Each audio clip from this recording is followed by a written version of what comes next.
Hi, welcome to this edition of talk in the series in the course of digital accessibility. Today we have with us two very special guests, Shikha and Bharat.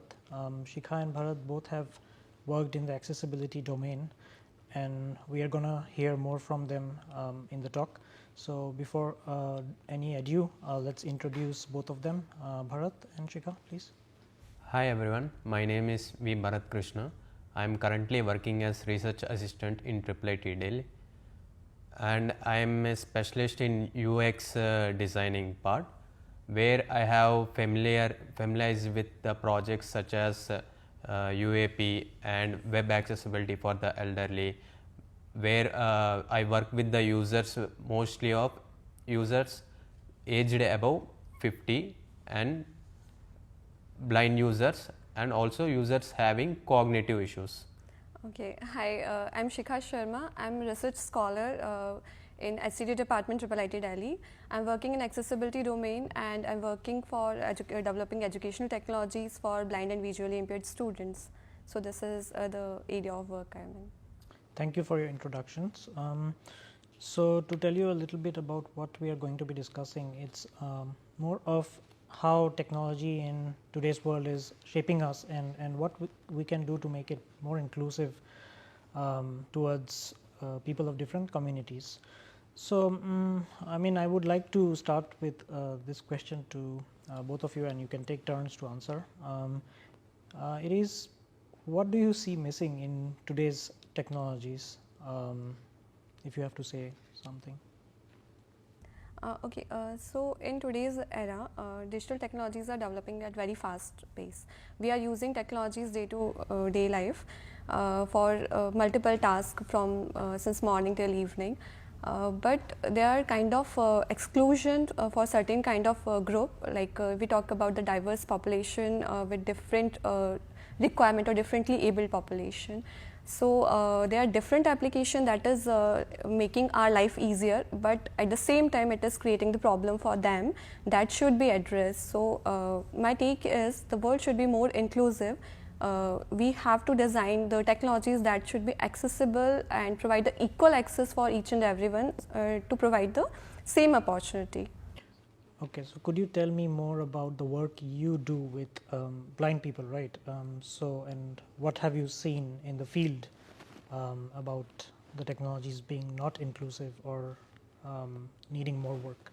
I am working in the field of education-based assistive technology. So the major focus is how we can develop education technologies that make blind and visually impaired student the education more accessible. Currently, if we talk about the education field, so complete system is changed right now. The way we learn things, the way teacher teaches, everything is changed in this digital era. But it's similar for them as they are they are learning in the traditional way. Still, they have to face the challenges with the updated content, with the updated tools.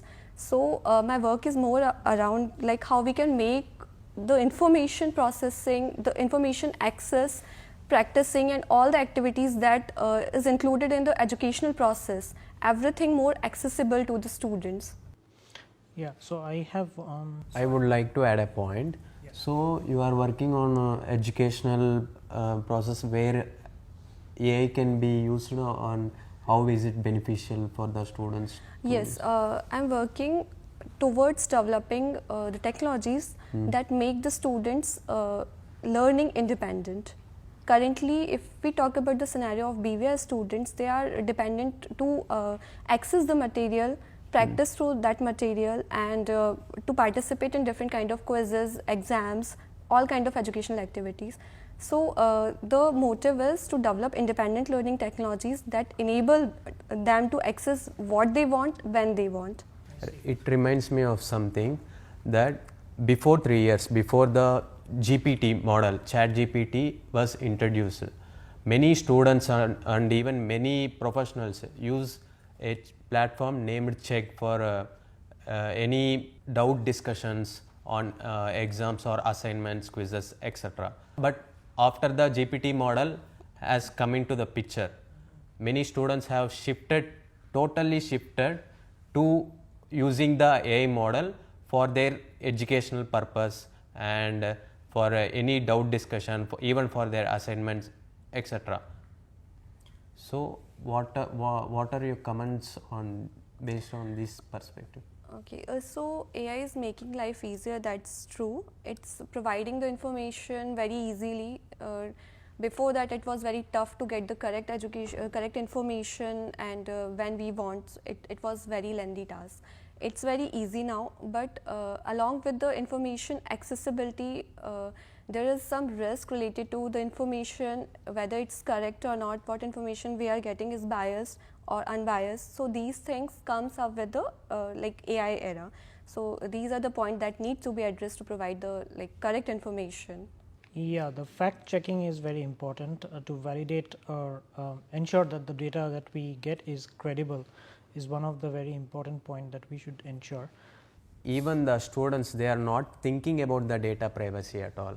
Like they are just inserting the prompts and the documents, whether it has any important guidelines or anything.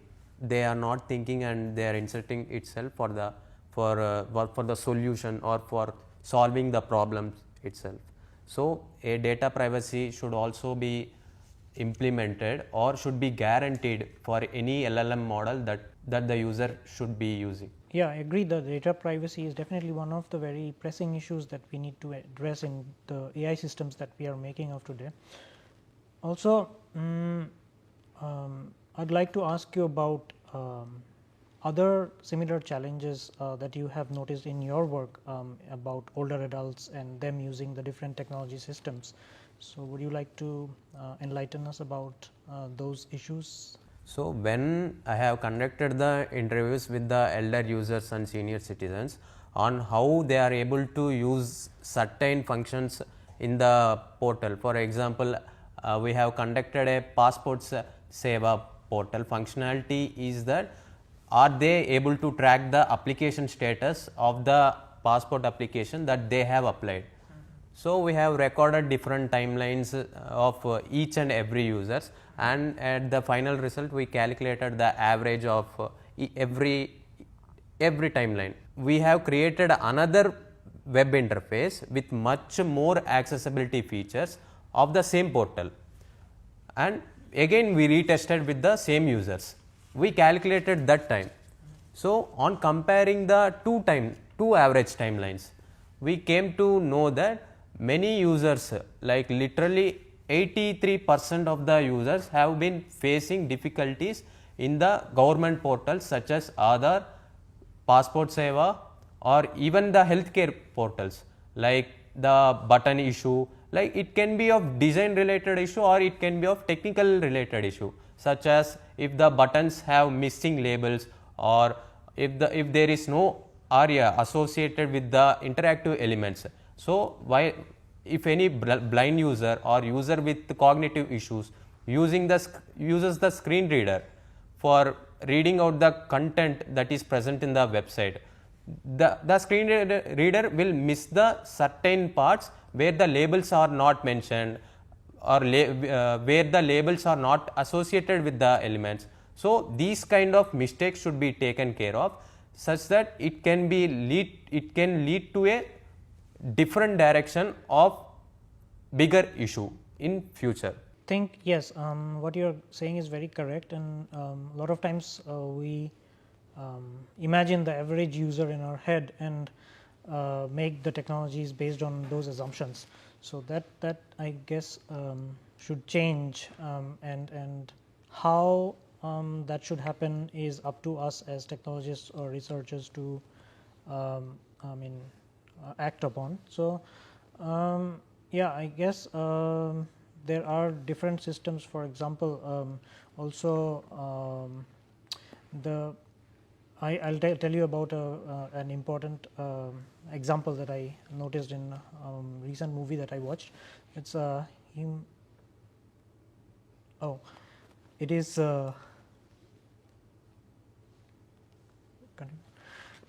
it is called Humans in the Loop, and in that movie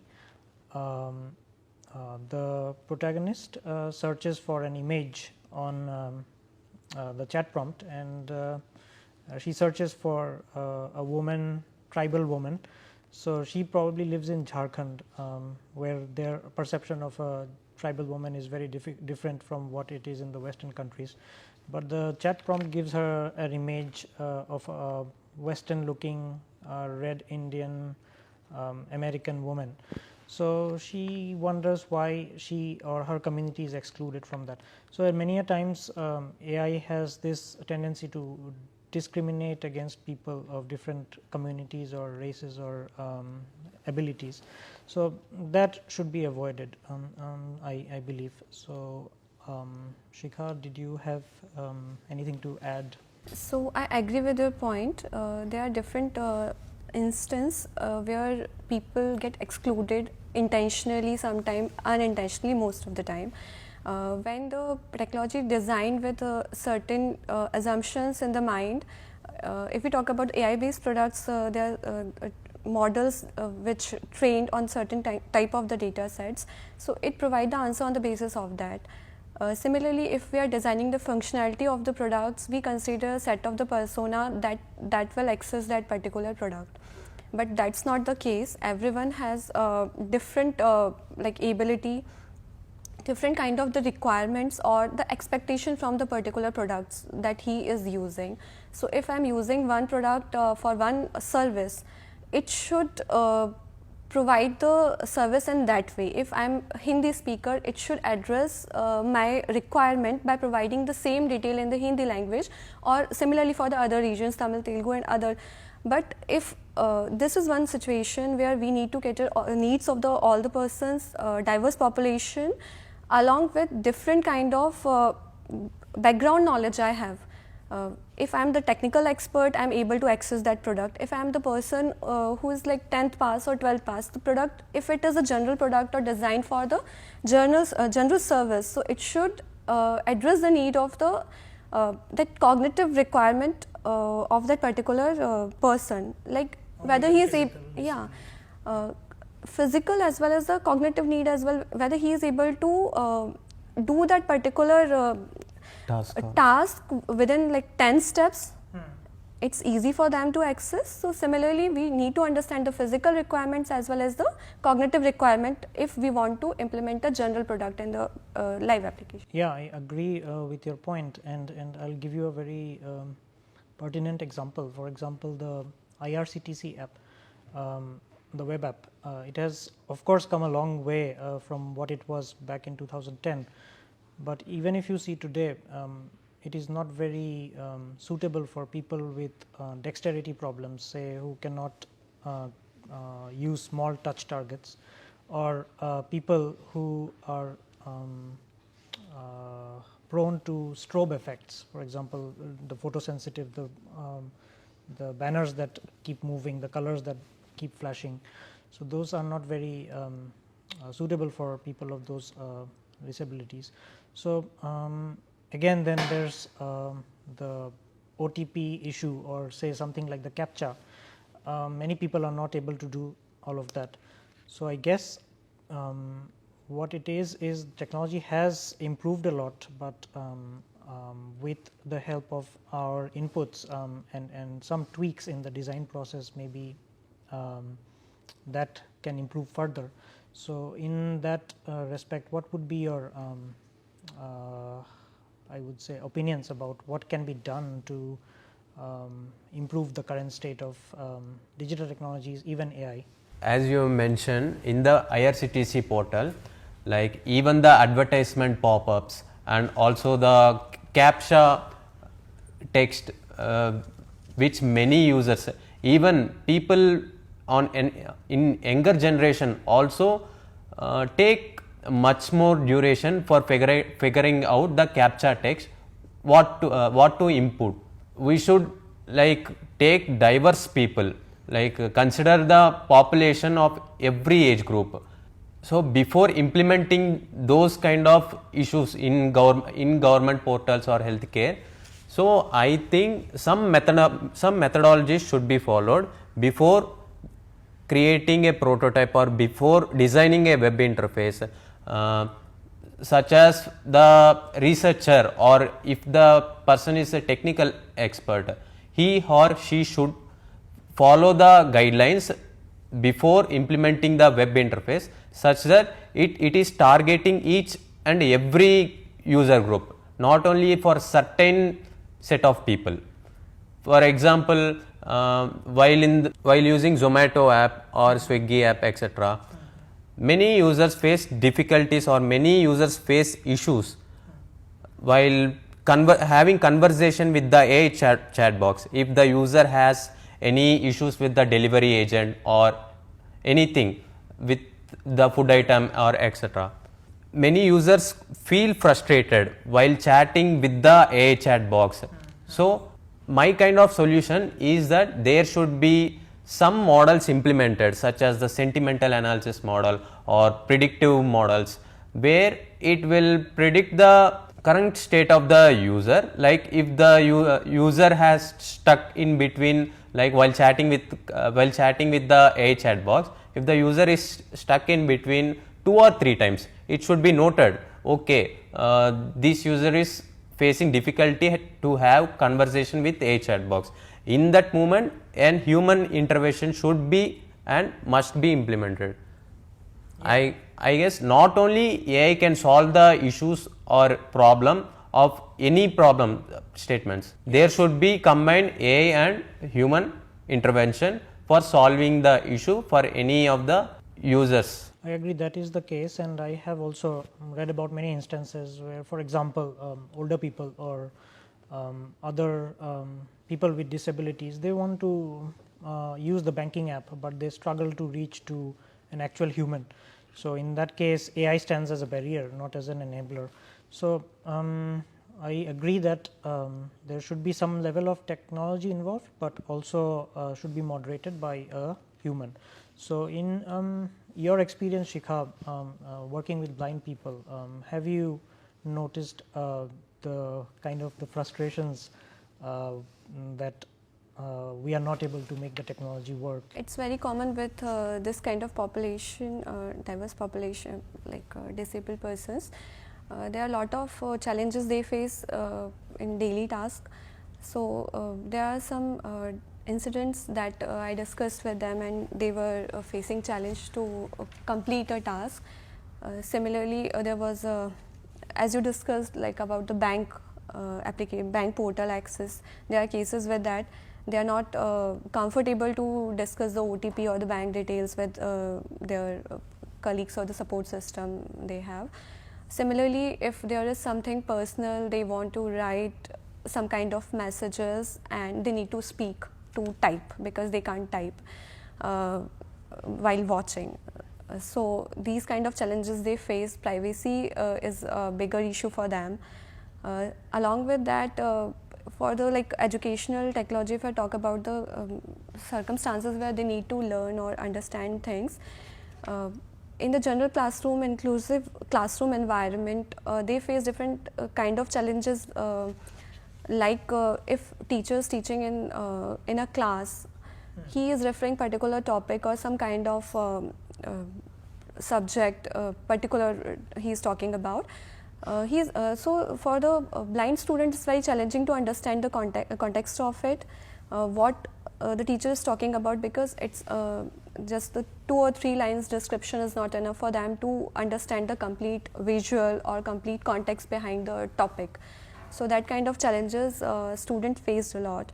So in that case, AI can support the system in much better way, because humans can't be available all the time to support whenever children are reading or practicing or just appearing in kind of the educational activities, but AI can support in that. So in that way, it's a good tool.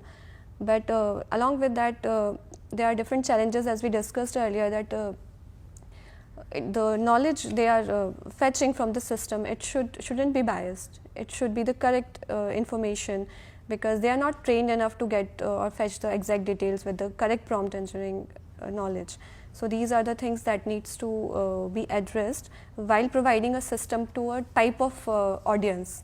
So that needs to be considered while designing the system, that what is the age group of it, what is the contextual understanding of that particular application or the topic they are discussing about. So that's my opinion about it. Even in the contrary, I guarantee you that many of the users, many of the senior citizens, still they don't know about the GPT models or even perplexity models or many of the LLM models. So I believe there should be also a digital literacy for each and every citizen.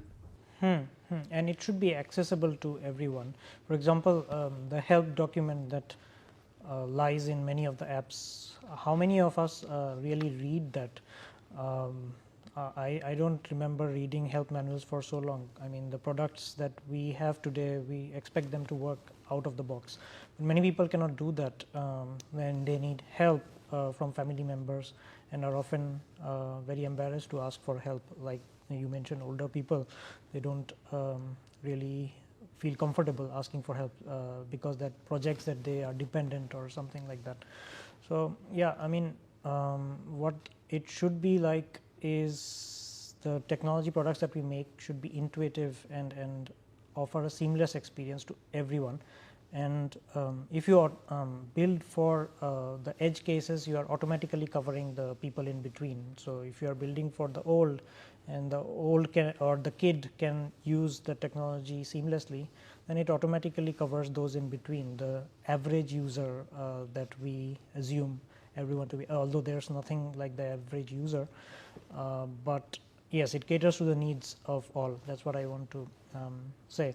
So yeah, Shikha. So like we were discussing, and Bharat was discussing about the point that we can analyze the sentiment of person, and behavioral analysis can be done for if we are providing kind of assistive tool for kind of the population.